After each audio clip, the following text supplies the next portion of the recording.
রেস্টুরেন্টের দামি দামি খাবারগুলোর মধ্যে অন্যতম হচ্ছে ক্যাশিউ নাট সালাদ। এটা সবাই অনেক বেশি পছন্দ করে। এটা কিন্তু বাসাতে খুব সহজেই বানিয়ে নেওয়া যায়, খরচ অনেক কম পড়ে। এটা বানালে তো আমার বাসায় আলহামদুলিল্লাহ সবাই অনেক পছন্দ করে। ভিডিওটা সম্পূর্ণ দেখলে ইনশাল্লাহ রেসিপিটা আপনাদের কাছেও অনেক ভালো লাগবে। ভিডিও ভালো লাগলে লাইক, কমেন্ট, শেয়ারের পাশাপাশি আমার পেজটা ফলো দিয়ে দিবেন। ক্যাশিউ নাট সালাদের অনেক রিকোয়েস্ট ছিল আমার কাছে। এর মধ্যে আমার কাছে সবচেয়ে গুরুত্বপূর্ণ যে রিকোয়েস্টটা ছিল সেটা হচ্ছে নাজনীন নাজা বর্তমানে প্রেগনেন্ট আছে। আপুর জন্য অনেক অনেক দোয়ার শুভকামনা রইল। আর এই রেসিপিটা আমি আজকে ঝটপট তৈরি করেছি শুধু নাজনীন নাজ আপুর জন্যই। তো চিংড়ি কীভাবে কেটে নিয়েছি তা তো দেখালাম। মাথাটা কিন্তু একদম আলাদা করে রেখেছি। এই মাথাটা ব্লেন্ড করে আমি অন্য কাজে ব্যবহার করব। আর চিকেনগুলো ছোট ছোট পিস করে কেটে নিয়েছি। চিকেন আর চিংড়ি ভালো করে ধুয়ে নিয়েছি। তার উপরে দিয়ে দিলাম হচ্ছে আধা চা চামচ গোলমরিচ, আধা চা চামচ শুকনো মরিচের। গোলমরিচ গুঁড়ার মধ্যে কালো ও সাদা দুইটাই থাকে, আমি একসাথে গুঁড়া করে রেখে দিই।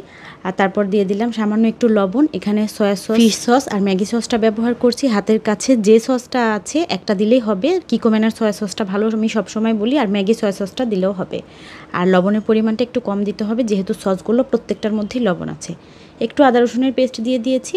এখন সব কিছুকে খুব ভালোভাবে একটু মেখে নিতে হবে। আমি আর হাতটা না লাগিয়ে এভাবে বক্সটাকে ঝেঁকে তারপর মাখিয়ে নিলাম। মশলাগুলো মেখে এটাকে আধা ঘন্টার মতো একটু রেখে দিতে পারলে ভালো হয়, স্বাদটা ভালো লাগবে। আবার মেখে না রেখে দিলেও সমস্যা নেই। ভাজার ঠিক আগ মুহূর্তে একটু ময়দা আর কর্নফ্লাওয়ার দিয়ে আমি বক্সটাকে ঝেঁকে নিয়েছি, যাতে করে এরকম চিকেন আর চিংড়ির গাটা এরকম ময়দায় কোট হয়ে থাকে। এটা ভাজার পরে মচমচা হবে, সালাদের মধ্যে খেতে ভালো লাগবে।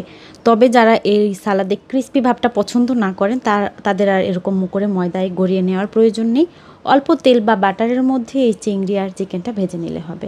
তো চিকেনটা আমি মিডিয়াম আঁচে ভেজে নিচ্ছি। একদম শেষের দিকে চিংড়িগুলো দিয়েছি, প্রথমে দিয়েছি হচ্ছে চিকেনগুলো। ওগুলো ভাজা হতে হতে এইদিকে আমি খুব ঝটপট করে সবজিগুলো কেটে নিচ্ছি।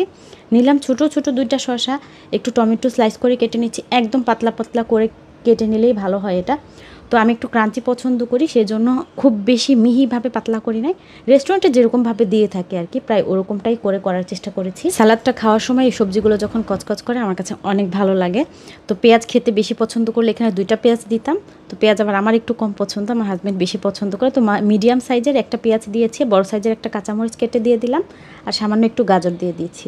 গাজরের পরিমাণটা একটু অল্প দিলেই ভালো লাগে। এখন এই সবজিগুলো হচ্ছে যার যার পছন্দ মতো, যে যেরকম খেতে আর কি পছন্দ করে। সবজি কেটে রেখে দিয়ে চিকেনগুলো অলরেডি ভাজা হয়ে গিয়েছে। এটা ভাজা কিন্তু হতে দিয়ে বসে থাকা যাবে না, এটা খেয়াল রাখতে হবে যে পুড়ে যাচ্ছে কিনা। তো চিকেনটা মচমচা করে ভাজা হওয়ার পরে যখন সনসন আওয়াজ হচ্ছে কিন্তু পোড়া দাগ বসে নাই, একটা ভাজা ব্রাউন কালার এসেছে, তখন তুলে নিয়ে এর মধ্যে দিয়ে দিলাম হচ্ছে কাজু বাদাম। বড় এক মুঠো কাজু বাদাম আমি দিয়ে দিচ্ছি। যেহেতু এটা কাজু বাদামেরই সালাদ তৈরি করছি, কাজু তো বেশি লাগবে। একদম টকবকে গরম তেলের মধ্যে কাজু বাদাম দিয়ে খুব বেশি সময় লাগে না ভাজতে, এটা দাঁড়িয়ে থেকেই ভেজে নিলাম। আর হালকা একটু রং ধরতে শুরু যখন করেছে তখনই তেল থেকে তুলে নিয়েছি।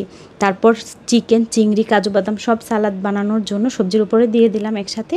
আর এক এক করে আমি এখানে টমেটো সস, বেস্টের চিলি সস, একটু গোলমরিচের গুঁড়া, সামান্য পরিমাণ একটু চিনি, তারপর দিচ্ছি 2 চা চামচের মতো গুঁড়া দুধ। গুঁড়া দুধটা অপশনাল, আমার কাছে এটার মধ্যে দিলে টেস্টটা খেতে ভালো লাগে, এই জন্য আমি দিয়েছি। সাথে দিচ্ছি একটু টক দই। টক দইটাও অপশনাল, এটা খেতে পছন্দ করলে দেওয়া যায়, না দিলেও কিন্তু এটা হবে।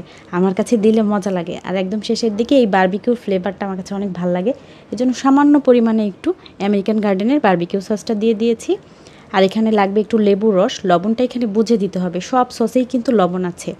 আর ফিশ সসটার মধ্যে প্রচুর পরিমাণে লবণ থাকে, ওটার ফ্লেভারটা আমার ভালো লাগে না, সেজন্য আমি ওটা দিই নাই।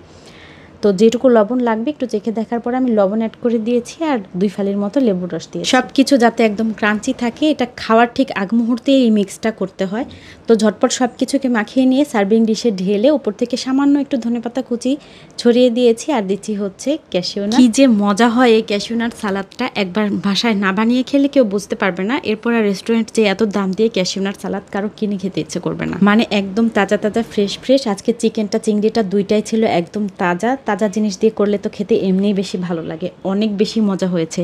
চিকেন চিংড়িটা হালকা ক্রিস্পি ছিল, সবজিগুলোও ক্রাঞ্চি ছিল, আলহামদুলিল্লাহ অসম্ভব মজাদার। কি বলবো, এডিটিংয়ের সময় যতবার এই চামচটা দেখছিলাম ততবারই আমার আবার খেতে মন চাচ্ছিল, একদম সত্যি কথা। এখনও আবার খেতে মন চাচ্ছে। আজকে চলে যাচ্ছি, দেখা হবে ইনশাল্লাহ পরবর্তী ভিডিওতে। আসসালামু আলাইকুম।